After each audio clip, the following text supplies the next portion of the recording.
ہم جو بیمار ہوتے ہیں، ہمیں کسی قسم کی جو تکلیف آتی ہے، جو ہم پر کوئی مصیبت آتی ہے نفس پر، یعنی چاہے وہ نفسیاتی تکلیف ہو، جو روحانی ہو، کوئی جسمانی ہو، ذہنی ہو، کسی بھی قسم کی کوئی کرب اور بے چینی اور انگزائٹی اور ڈپریشن اور کوئی بھی چیز جو انسان کے اوپر وارد ہوتا ہے، یا کسی چیز کے کھو جانے سے انسان کو جو تکلیف اور پریشانی آتی ہے، یا اپنے کسی پیارے کے اوپر جو دکھ تکلیف آتا ہے اس کی وجہ سے جو تکلیف لاحق ہوتی ہے، یا پھر یہ کہ انسان کہیں سے گر جاتا ہے، یا کوئی چوٹ لگ جاتی ہے، یا پھسل جاتا ہے، یا کسی وبا کا شکار ہو جاتا ہے، یا انسان کے جسم میں کسی قسم کا کوئی اضطراب، حتیٰ کہ کوئی خارش ہوتی ہے، یا پھر کسی طرح کی کوئی چبھن سی ہو جاتی ہے، یا کوئی پین شروع ہو جاتی ہے، کوئی بھی چیز جو ہمارے جسم میں ہوتی ہے یہ اللہ کے علم میں ہوتی ہے اور اللہ کے اذن سے ہوتی ہے، اور اللہ تعالیٰ کی کتاب میں یہ بھی لکھا ہوا ہے کہ کس انسان کو کس وقت کیا لاحق ہوگا، اور پھر اللہ تعالیٰ کو یہ بھی پتا ہے کہ وہ اس وقت کس طرح ریئیکٹ کرے گا، اور یہ جو ریئیکشن ہو جاتا ہے پھر یہ ہمارے اعمال نامے میں لکھ لیا جاتا ہے، اور پھر اس کے مطابق ہمیں جو بھی بدلہ ہوگا وہ دیا جائے گا۔ اور یہ سب کچھ کیوں ہوتا ہے؟ آزمائش کے لیے، امتحان کے لیے، کہ انسان کرتا کیا ہے۔ یعنی اگر آپ کسی بھی چیز کو آبزرو کریں، بعض اوقات ہوتا ہے نا کہ کسی پیٹ کو آپ دیکھتے ہیں یا کوئی کیڑا مکوڑا دیکھتے ہیں تو آپ آبزرویشن شروع کر دیتے ہیں کہ اچھا میں اس کی طرف یہ چیز پھینکتی ہوں یا میں اس کو چھیڑتی ہوں تو یہ کرتا کیا ہے، تو پھر آپ کہتے ہیں یہ ادھر جائے گا، یہ یوں کرے گا، یوں کرے گا، تو آپ اس کو دیکھ دیکھ کے ایک طرح سے بعض اوقات انجوائے کر رہے ہوتے ہیں۔ تو ہم سب اسی طرح کیڑے مکوڑوں کی طرح زمین پر جو بھی اچھے برے ایکشن کر رہے ہیں نا وہ اللہ سبحانہ تعالیٰ کی نظر میں ہے۔ کسی ہمارے ایکشن پہ اللہ تعالیٰ خوش ہوتے ہیں اور کسی ہمارے ایکشن پہ اللہ تعالیٰ ناراض ہوتے ہیں، لیکن بہرحال وہ سب کچھ اس کے علم میں کچھ بھی چھپا ہوا نہیں۔ اور پھر اللہ تعالیٰ نے ہمارے اوپر فرشتے بھی مقرر کر رکھے ہیں، وَإِن كُلُّ نَفْسٍ لَمَّا عَلَيْهَا حافظ، کوئی جان ایسی نہیں جس پر ایک نگران نہیں کھڑا، وہ دیکھ رہا ہے کہ یہ کرتا کیا ہے انسان، اور پھر کرامن کاتبین لکھے چلے جا رہے ہیں اچھا برا جو بھی ہم کرتے ہیں۔ تو یہاں پر فرمایا الا فی کتاب من قبل ان نبرأها، وہ ایک کتاب میں لکھا ہوا ہے اس سے پہلے کہ ہم اس کو پیدا کریں۔ ہاں کا مطلب مصیبت ہے، یعنی نبرأها اس تکلیف کو پیدا کریں۔ اور ایک قول یہ ہے کہ یہ زمین کی طرف جا رہی ہے بات، یا نفس کی طرف، کہ زمین کو پیدا کرنے سے پہلے یا اس انسانی جان کو پیدا کرنے سے پہلے۔ یعنی قرآن مجید کی یہ بلاغت ہے اور ایک خوبصورتی ہے کہ اس کے اندر اتنی وسعت آ جاتی ہے، ایک ہی ضمیر ہے اور اس میں انسان کی سوچ کی جہت کھلتی ہے کہ ہا کی ضمیر نفس کی طرف لوٹ رہی ہے، ہا کی ضمیر ارض، یہ سب مؤنث ہے، اور ہا کی ضمیر مصیبت کی طرف جا رہی ہے۔ یعنی اس سے پہلے کہ مصیبت آئے، اس سے پہلے کہ زمین پیدا ہو، اس سے پہلے کہ انسان پیدا ہو، یہ سب کچھ لکھا ہوا ہے۔ یعنی خیر و شر سب کچھ لوح محفوظ میں محفوظ ہے، اور یہ تقدیر جو ہے یہ اللہ کا ازلی علم ہے، اور اللہ تعالیٰ نے ہر چیز کا علم کے اعتبار سے احاطہ کر رکھا ہے، کوئی چیز بھی اللہ کے علم سے باہر نہیں۔ وَأَنَّ اللَّهَ قَدْ أَحَاطَ بِكُلِّ شَيْءٍ عِلْمًا۔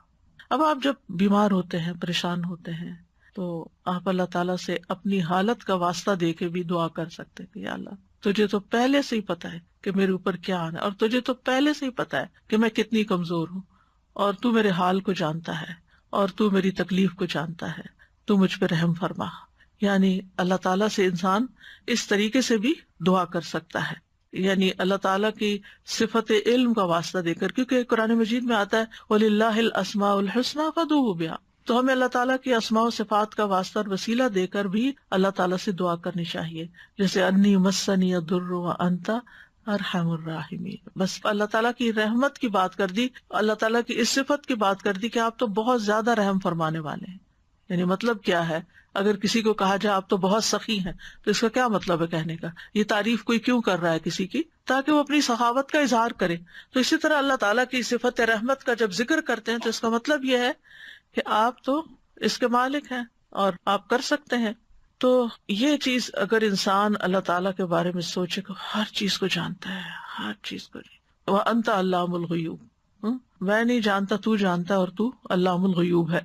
قیامت تک جو کچھ ہونے والا ہے، جب سے پیدا ہوا جب تک ختم ہوگا، سب کچھ اس کے علم ہے۔ وَكُلَّ شَيْءٍ أَحْصَيْنَاهُ فِي إِمَامٍ مُبِينٍ، ایک واضح کتاب میں ایک کھلے رجسٹر میں ریکارڈ رکھا ہوا ہے.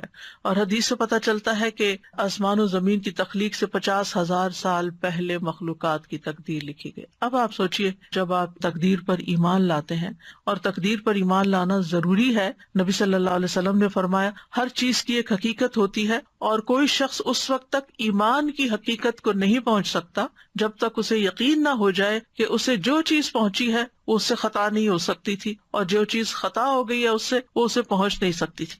اب یہ جو ہمارا ایمان ہے، اس کی بنا پر اگر آپ کو کوئی تکلیف آ جاتی ہے، کوئی بیماری آ جاتی ہے، کوئی چیز چھو جاتی ہے، لگ جاتی ہے، ٹکرا جاتی ہے، کچھ ہو جاتا ہے، تو بجائے غصے میں آنے کے، فرسٹریشن کا شکار ہونے کے، آپ کے چہرے پہ اسمائل بھی آ سکتی.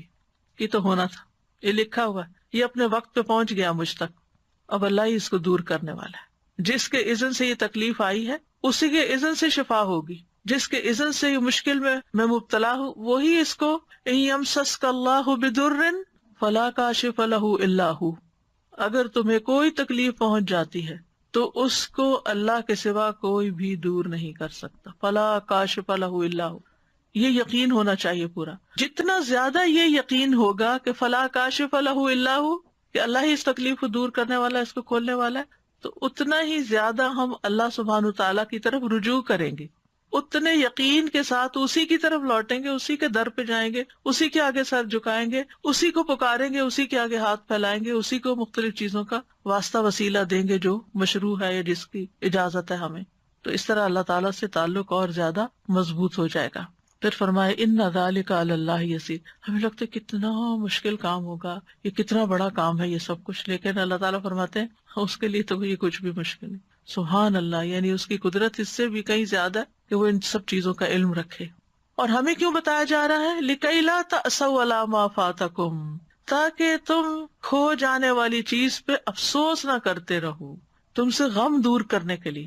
اور یہ ایک حقیقت ہے کہ اگر انسان تقدیر کے معاملے کو اور اس بات کو سمجھ جائے کہ یہ کسی وجہ سے آئی ہے تکلیف مجھ پر، اللہ تعالیٰ یا تو مجھے ریسٹ کروانا چاہتا ہے، یا مجھے کچھ سکھانا چاہتا ہے، یا یہ کوئی بھی ایسی وجہ ہو سکتی ہے کہ جو مجھے علم نہیں، کیونکہ اس کا کوئی بھی فیصلہ حکمت سے خالی نہیں، یہ بھی ساتھ ہی یاد رکھنا چاہیے. یعنی ایسا نہیں کہ وہ اندھا دھند بس کسی کو سزا دے رہا ہے اور کسی کو کچھ جزا دے رہا ہے اور کسی کو فائدہ اور کسی کو ایسا نہیں ہے. ہر تکلیف کے پیچھے ایک حکمت، کوئی وجہ ہے. اس نے آپ کو کوئی اسپیشل چائلڈ دیا ہے، کوئی حکمت ہے اس کے پیچھے، کوئی وجہ ہے کہ اس نے آپ کو اس کام کے لیے چنا ہے. اسی طرح اگر کوئی اولاد کی طرف سے یا والدین کی طرف سے کسی پیارے کی طرف سے کوئی تکلیف پہنچتی ہے تو اس میں کوئی حکمت ہے. تو اگر انسان ایمان لے آئے تقدیر پر تو پھر غم ہلکا ہو جاتا ہے. وجہ بتا دی گئی کہ لِكَيْ لَا تَأْسَوْا، تاکہ تم افسوس نہ کرتے رہو، غمگین نہ رہو، عَلَىٰ مَا فَاتَكُمْ، جو تم سے فوت ہو گیا، یعنی جو تم سے چلا گیا. تمہاری صحت چلی گئی، تمہاری جوانی چلی گئی، تمہاری ہمت چلی گئی، تم سے کام کا چانس چلا گیا. اللہ کو یہی منظور، آگے موو فارورڈ، آگے چلو، آگے چلو. جو کھونا تھا ہو گیا، اب اس کے پیچھے جان ہلکان نہ کرو. جو ہونا تھا ہو گیا، اب اپنی زندگی کو آگے لے جاؤ، آگے کی طرف دیکھو، اچھی امید رکھو اور حوصلے میں رہو، کیونکہ یہ تو ہونا ہی تھا. کیونکہ انسان ہمیشہ عافیت میں نہیں رہ سکتا، ہمیشہ خوشحالی میں نہیں رہ سکتا، ہمیشہ رزق کی فراوانی میں نہیں رہ سکتا. یہ کمی بیشی ہوگی، اور جب ہو تو انسان اگر صرف اتنی بات سوچ لے کہ لکھا ہوا تھا، یہ تو ہونا تھا، مکتوب لکھا ہوا تھا، اور اللہ نے کیوں لکھا، پھر انسان اللہ سے بحث نہیں کرتا، اللہ کے علم اور اللہ کی قدرت کو چیلنج نہیں کرتا، بلکہ اللہ کے بارے میں اچھا گمان رکھتا ہے. آپ دیکھیں کہ اللہ سبحانہ تعالیٰ پر اعتراض کرنا کس کا کام تھا؟ جانتے ہیں نا ہم، یہ شیطان کا کام تھا.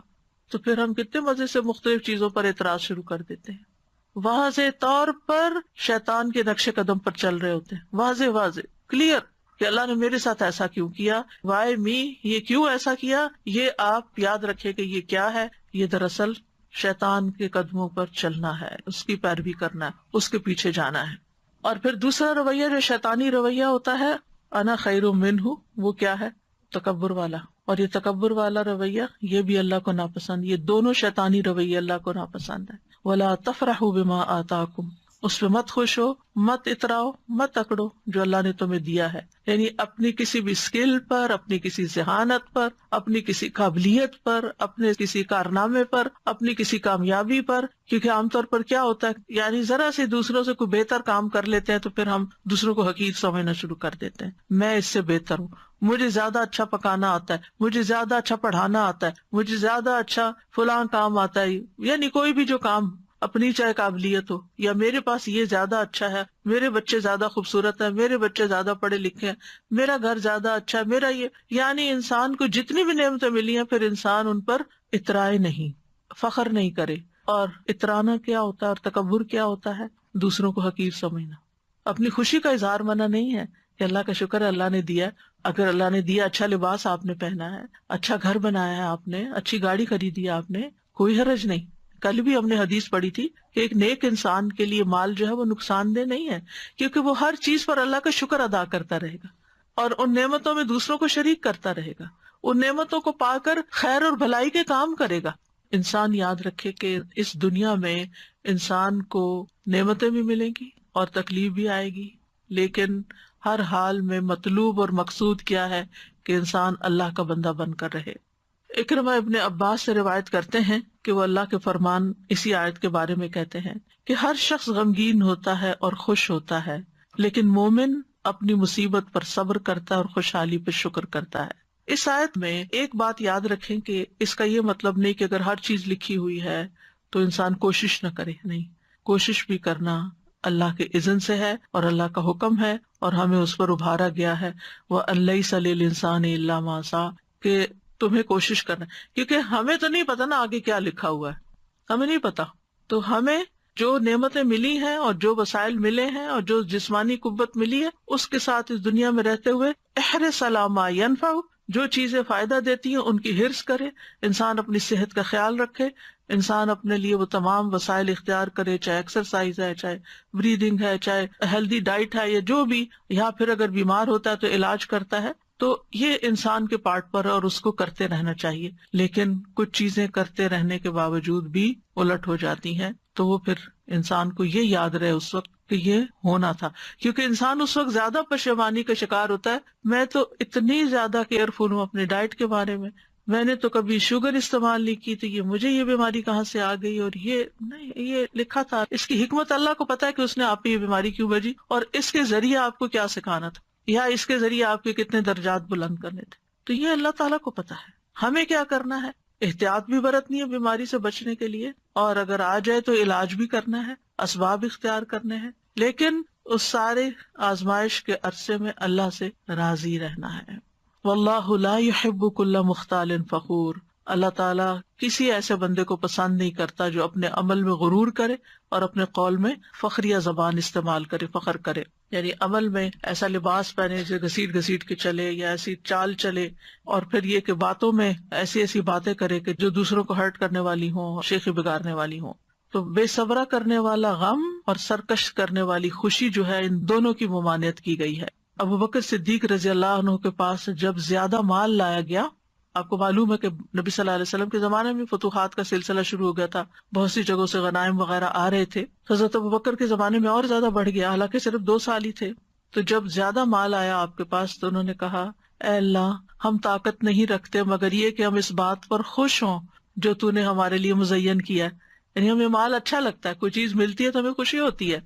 تو اب یہ ہے کہ کیا وہ کوئی بری چیز تھی یعنی جس کا وہ ذکر کرے؟ نہیں، وہ اس بات کا ذکر کرے کہ اللہ یہ ہمارے اندر آپ نے رکھ دیا ہے کہ زُيِّنَ لِلنَّاسِ حُبُّ الشَّهَوَاتِ مِنَ النِّسَاءِ وَالْبَنِينَ وَالْقَنَاطِيرِ الْمُقَنطَرَةِ، یہ مال کی محبت ہمارے اندر رکھ دی گئی اور ہمیں اس سے خوشی بھی ہوتی ہے.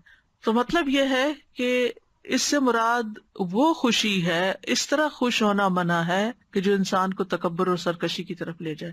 ورنہ مال کے ملنے پر، نعمت کے ملنے پر، اپنی پسند کی چیز ملنے پر انسان کو کبھی بھی غمگین نہیں ہونا چاہیے بلکہ خوش ہونا چاہیے. اور یہ خوشی کرنا کوئی بری بات نہیں ہے، یعنی خوشی کے موقع پر خوش ہونا اس میں کوئی برائی نہیں ہے. کیونکہ کچھ لوگ ایسے ہوتے ہیں ہر وقت بس ایک ایسی حالت میں رہتے ہیں کہ نہ کسی خوشی کے موقع پہ خوش ہوتے ہیں، نہ کسی غم کے موقع پہ غمگین ہوتے ہیں. وہ نیک پارسا نہیں، اگر خوشی کی کوئی چیز ہے، کوئی نعمت ملی، خوشی کا اظہار کرے. فاما بنعمت ربک فحدث، بس لمٹ کے اندر، اس سے اوپر نہیں جانا کہ تکبر یا شیخی بگاڑنا شروع ہو جائے یا آپ دوسروں کو نیچا کرنا شروع کر دیں. یہ نہیں ہونا چاہیے.